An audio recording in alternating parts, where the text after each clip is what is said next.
नमस्कार। Vision IAS के news today के इस अंक में आप सभी का स्वागत है। इस अंक में हम आपके लिए लेकर आए हैं यूपीएससी परीक्षा की दृष्टि से महत्वपूर्ण कुछ अहम खबरें। इस अंक के साथ मैं हूं दिव्या तोमर।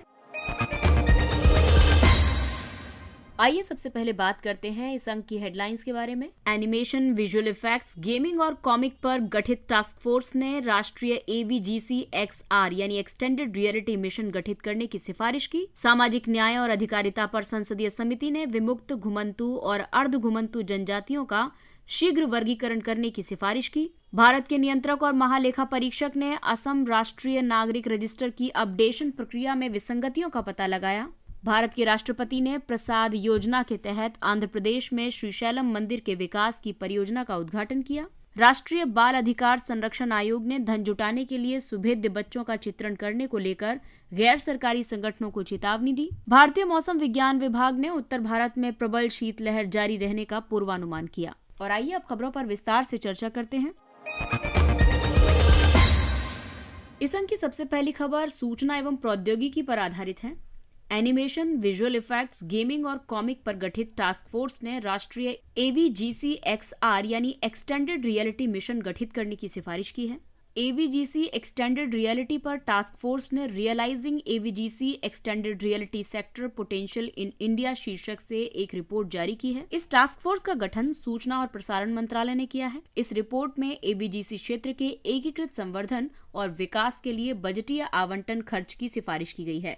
AVGC के क्षेत्र में 20 लाख से ज्यादा लोगों को रोजगार देने की क्षमता है। इसके अलावा आने वाले 10 वर्षों में ये क्षेत्र लगभग 17% की दर से वृद्धि कर सकता है। केंद्र सरकार ने ऑडियो विजुअल सेवाओं को 12 चैंपियन सेवा क्षेत्रों में भी शामिल किया है। AVGC सेक्टर के समक्ष कई चुनौतियां भी हैं, जैसे कि AVGC उद्योग के आकार और इस क्षेत्र में कार्य कर रहे लोगों के संबंध में प्रामाणिक आंकड़ों की कमी है और भारत में AVGC के लिए अकादमिक रेफरेंस पॉइंट की भी कमी है। टास्क फोर्स ने सिफारिशें की हैं कि क्रिएट इन इंडिया अभियान शुरू किया जाना चाहिए और इसका मुख्य बल भारत के लिए और विश्व के लिए कंटेंट पर होना चाहिए। AVGC क्षेत्र के लिए राष्ट्रीय उत्कृष्टता केंद्र स्थापित किया जाना चाहिए जो कौशल विकास, शिक्षा आदि में मदद करेगा। इसके अलावा अटल टैंकरिंग लैब्स की तर्ज पर शैक्षणिक संस्थानों में AVGC एक्सेलरेटर्स और इनोवेशन हब स्थापित किए जाने चाहिए और AVGC क्षेत्र में महिला उद्यमियों के लिए विशेष प्रोत्साहन कार्यक्रम शुरू किए जाने चाहिए। एक्सटेंडेड रियलिटी में कंप्यूटर प्रौद्योगिकी और धारण करने योग्य डिजिटल उपकरणों द्वारा उत्पन्न सभी वास्तविक और आभासी परिवेश तथा मानवीय मिशन अंतःक्रिया को शामिल किया जाता है। एक्सटेंडेड रियलिटी प्रौद्योगिकी में ऑगमेंटेड रियलिटी, मिक्स्ड रियलिटी और वर्चुअल रियलिटी की विशेषताएं और उनके बीच पारस्परिक क्षेत्र शामिल होते हैं। भारत में AVGC एक्सटेंडेड रियलिटी क्षेत्र के विकास के लिए 5 स्तंभ हैं। इस क्षेत्र में विविधता और सततता पर बल दिया जाएगा। इस क्षेत्र की पूर्ण क्षमता का उपयोग करना इसका लक्ष्य है। साथ ही शिक्षा, कौशल विकास और मार्गदर्शन तथा क्षमता निर्माण पर बल दिया जाएगा। इसके अलावा प्रौद्योगिकी तक पहुंच सुनिश्चित की जाएगी और क्षेत्र की वित्तीय व्यवहार्यता को बढ़ाया जाएगा। अगली खबर समाज के सुभेद्य वर्गों से संबंधित है। ये पेपर 2 का टॉपिक है। सामाजिक न्याय और अधिकारिता पर संसदीय समिति ने विमुक्त, घुमंतु और अर्ध घुमंतु जनजातियों का शीघ्र वर्गीकरण करने की सिफारिश की है। संसदीय समिति के मुताबिक DNT या NT या SNT यानी कि विमुक्त, घुमंतु या अर्ध घुमंतु जनजातियों को SC, ST या OBC सूची के अंतर्गत वर्गीकृत करने की प्रक्रिया बहुत धीमी है। इसके कारण इन्हें विमुक्त जनजाति के आर्थिक सशक्तिकरण के लिए योजना के लाभों को प्राप्त करने में देरी हो रही है। वर्ष 2014 में उपयुक्त समुदायों की पहचान करने, राज्यवार सूची तैयार करने और इन्हें SC या ST या OBC सूची में शामिल करने के लिए एक राष्ट्रीय आयोग का गठन किया गया था। ये आयोग श्री भीखूराम जी इदाते की अध्यक्षता में गठित किया गया था और इसी वजह से इसको इदाते आयोग भी कहा गया था। इस आयोग ने 1262 समुदायों को SC या ST या OBC सूची के अंतर्गत वर्गीकृत किया था, जबकि 267 समुदायों को अवर्गीकृत छोड़ दिया था, यानी कि उनको किसी भी कैटेगरी में नहीं डाला गया था। DNTs को औपनिवेशिक कालीन आपराधिक जनजाति अधिनियम 1871 के तहत जन्मजात अपराधी के रूप में अधिसूचित किया गया था। आजादी के बाद CTA 1871 को निरस्त कर दिया गया था और इन समुदायों को विमुक्त घोषित किया गया था। NTs या SNTs वे जनजातीय समुदाय होते हैं जो सामान्य तौर पर मौसम के आधार पर अपनी आजीविका के लिए एक स्थान से दूसरे स्थान पर गमन करते रहते हैं। सीड योजना DNTs या NTs या SNTs को सशक्त बनाने के लिए शुरू की गई एक अम्ब्रेला योजना है। इसे सामाजिक न्याय और अधिकारिता मंत्रालय ने शुरू किया था। सीड योजना के तहत इनके शैक्षिक सशक्तिकरण पर बल दिया जाता है। इन समुदायों के छात्रों को प्रतियोगी परीक्षाओं की तैयारी के साथ साथ चिकित्सा, इंजीनियरिंग, MBA जैसे व्यावसायिक पाठ्यक्रमों में प्रवेश के लिए निःशुल्क कोचिंग दी जाती है। इन समुदायों को राष्ट्रीय स्वास्थ्य प्राधिकरण की प्रधानमंत्री जन आरोग्य योजना के तहत स्वास्थ्य बीमा प्रदान किया जाता है। आजीविका के लिए इन्हें आय के स्रोत प्राप्त करने में सहायता प्रदान की जाती है। इसके अलावा प्रधानमंत्री आवास योजना के तहत इन समुदायों के लोगों को आवास प्रदान किया जाता है। हालांकि DNTs से जुड़ी कई समस्याएं भी हैं, जैसे कि समाज में इन समुदायों को अभी भी अपराधियों के रूप में देखा जाता है। अलग अलग सामाजिक आर्थिक समस्याओं की वजह से इन समुदायों की जनसंख्या में गिरावट दर्ज की जा रही है और ये SC, ST या OBC में किसी भी वर्ग के हो सकते हैं, लेकिन अभी तक किसी भी सूची में वर्गीकृत नहीं हैं। अगली खबर कैग की रिपोर्ट से संबंधित है और ये नागरिकता से जुड़ा हुआ मुद्दा है। भारत के नियंत्रक और महालेखा परीक्षक ने असम राष्ट्रीय नागरिक रजिस्टर की अपडेशन प्रक्रिया में विसंगतियों का पता लगाया है।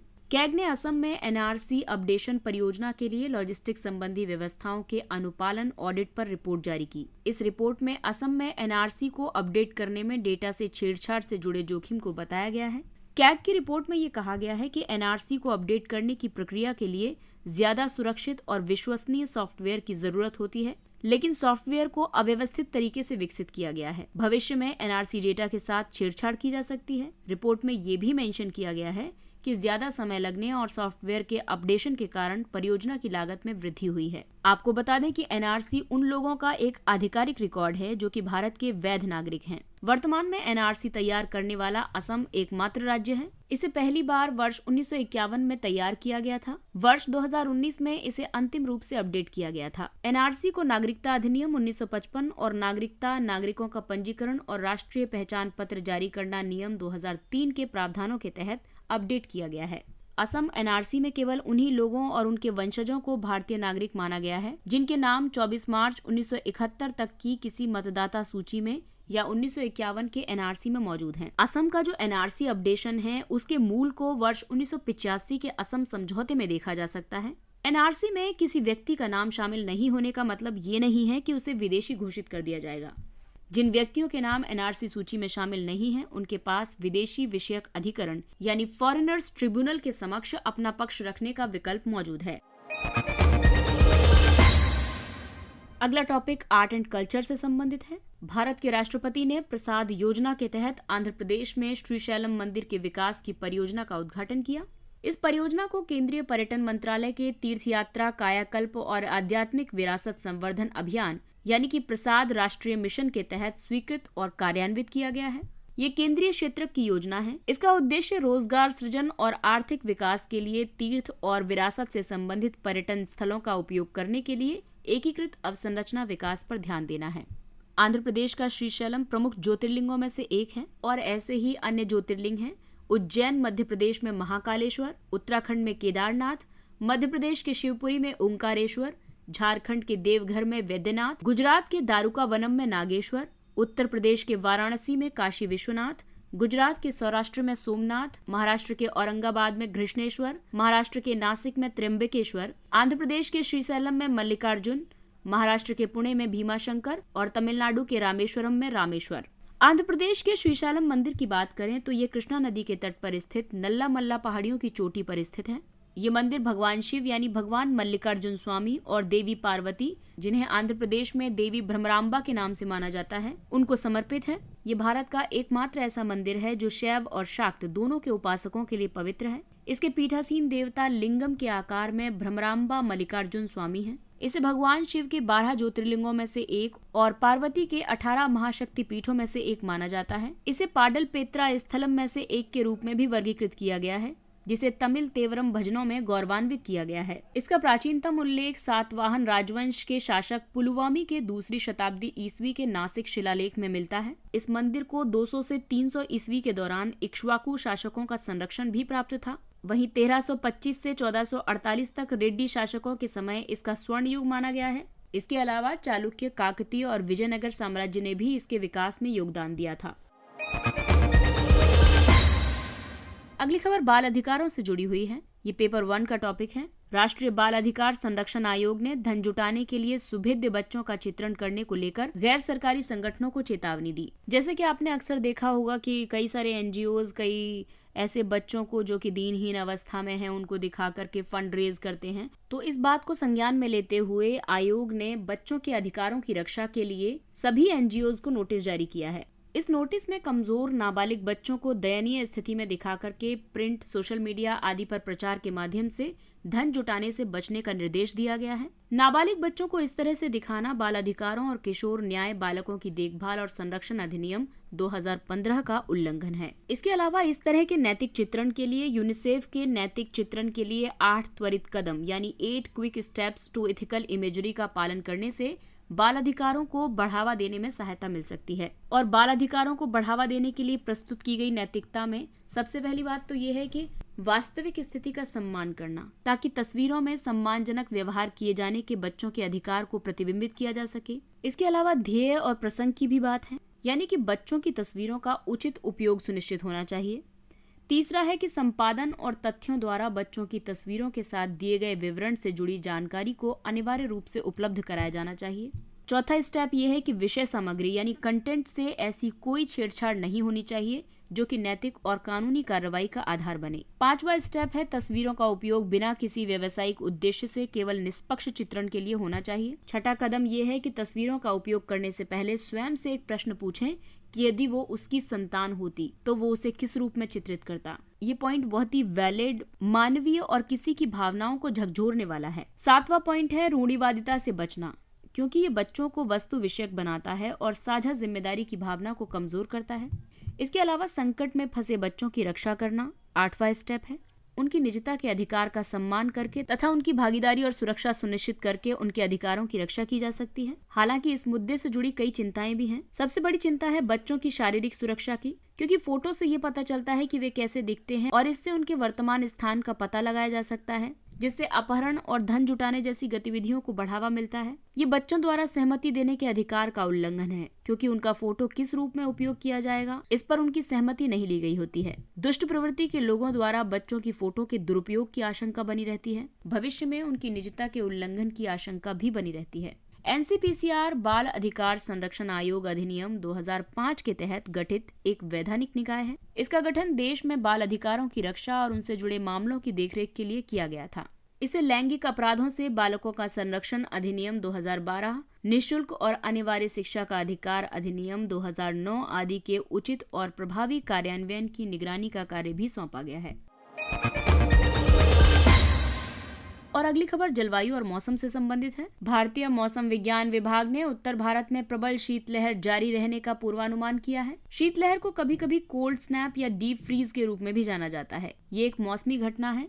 इसमें एक बड़े क्षेत्र में वायु ज्यादा शीत हो जाती है या फिर बहुत ठंडी हवा बहने लगती है। शीतलहर के बारे में हम प्रमुख तथ्य सामान्य तापमान से विचलन के आधार पर निर्धारित करेंगे। शीतलहर बेसिकली तब कही जाती है जब सामान्य न्यूनतम तापमान 4.5 डिग्री सेल्सियस से 6.4 डिग्री सेल्सियस के नीचे हो। गंभीर शीतलहर तब होती है जब सामान्य न्यूनतम तापमान 6.4 डिग्री सेल्सियस से ज्यादा कम हो। वास्तविक न्यूनतम तापमान के आधार पर अगर निर्धारित करें तो शीतलहर तब कही जाती है जब न्यूनतम तापमान 4 डिग्री सेल्सियस या फिर इससे कम होता है, और गंभीर शीतलहर तब होती है जब न्यूनतम तापमान 2 डिग्री सेल्सियस या फिर इससे कम होता है। इसके अलावा शीत दिवस की बात करें तो जब न्यूनतम तापमान मैदानी इलाकों में 10 डिग्री सेल्सियस या उससे कम और पहाड़ी क्षेत्रों में 0 डिग्री सेल्सियस या उससे कम हो जाता है, और अधिकतम तापमान विचलन -4.5 डिग्री सेल्सियस से -6.4 डिग्री सेल्सियस के बीच होता है। और अत्यधिक शीत दिवस तब कहा जाता है जब अधिकतम तापमान विचलन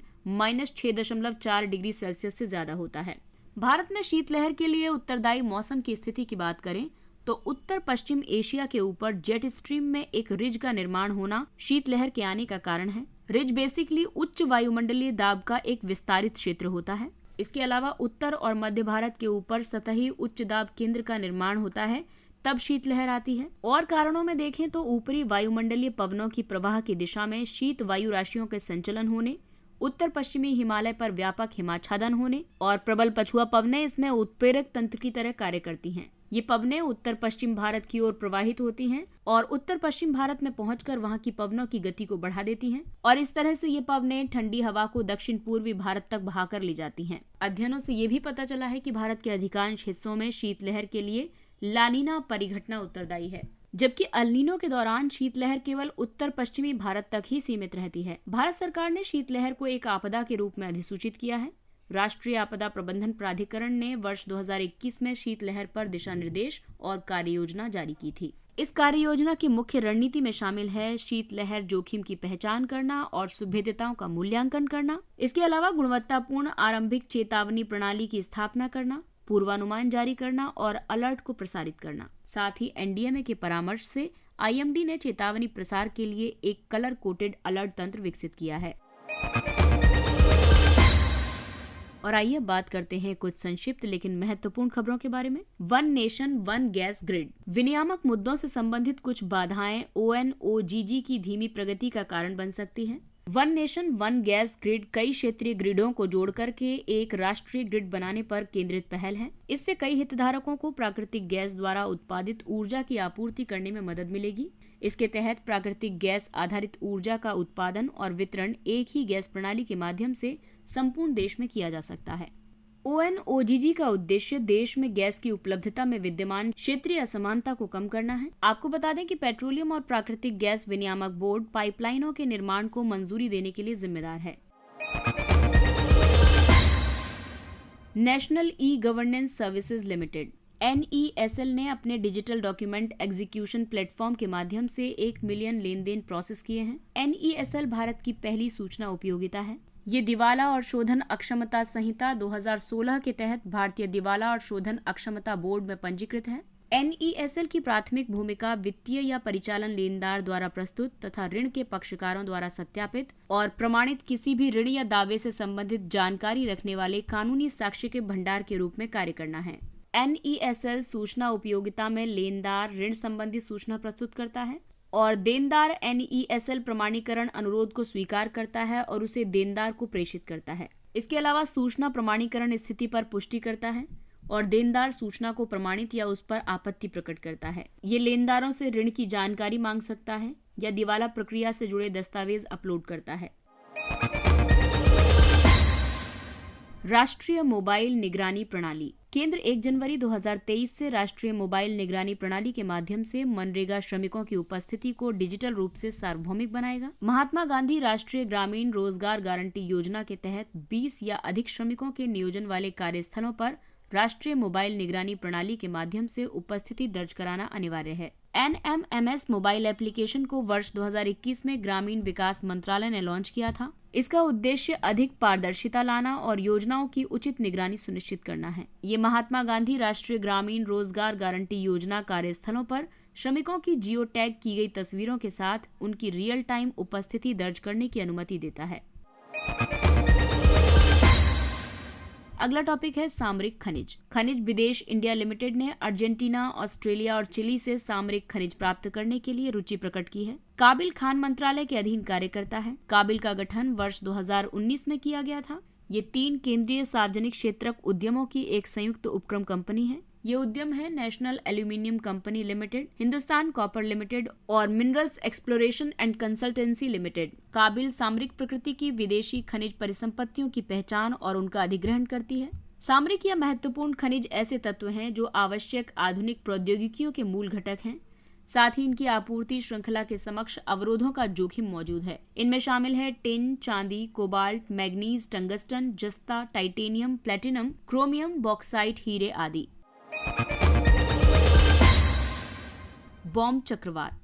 बॉम्ब चक्रवात को विस्फोटक उत्पत्ति वाले चक्रवात के रूप में जाना जाता है। ये एक मौसमी परिघटना है जो तब घटित होती है जब एक निम्न दाब वाली प्रणाली वायुमंडलीय दाब में तीव्र और भारी गिरावट का अनुभव करती है। दाब में इस तीव्र गिरावट के कारण तेज पवन प्रवाह होता है।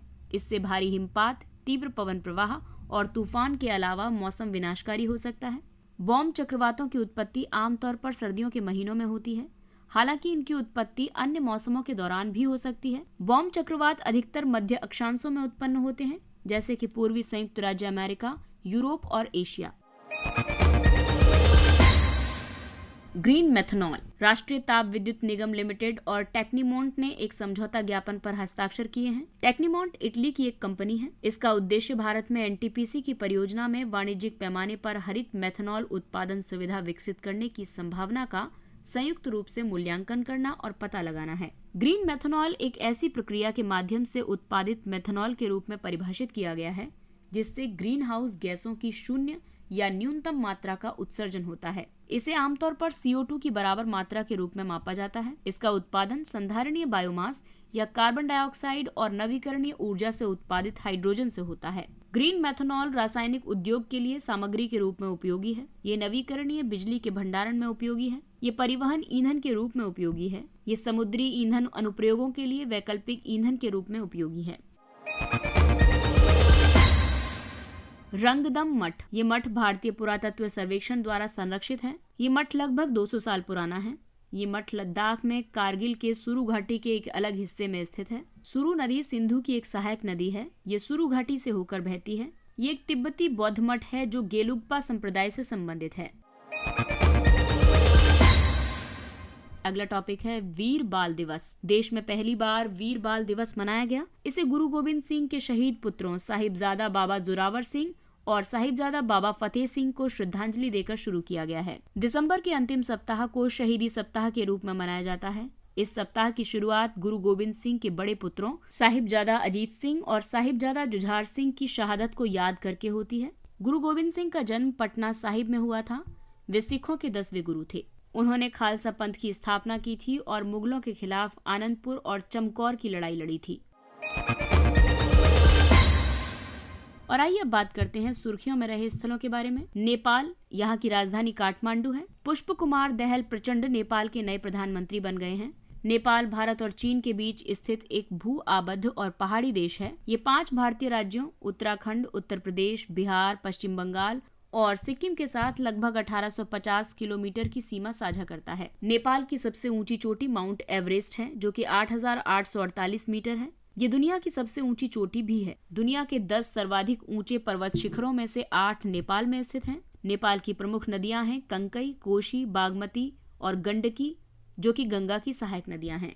इसके साथ ही ये अंक समाप्त होता है। अगले अंक में फिर मुलाकात होगी कुछ अन्य महत्वपूर्ण खबरों के साथ। तब तक अपने लक्ष्य के लिए तत्पर रहिए और अगर आपको हमारा कंटेंट अच्छा लगता है तो इसे लाइक, सब्सक्राइब और शेयर जरूर करें। और अब हमें यानी विजन IAS की पूरी टीम को दीजिए इजाजत। नमस्कार।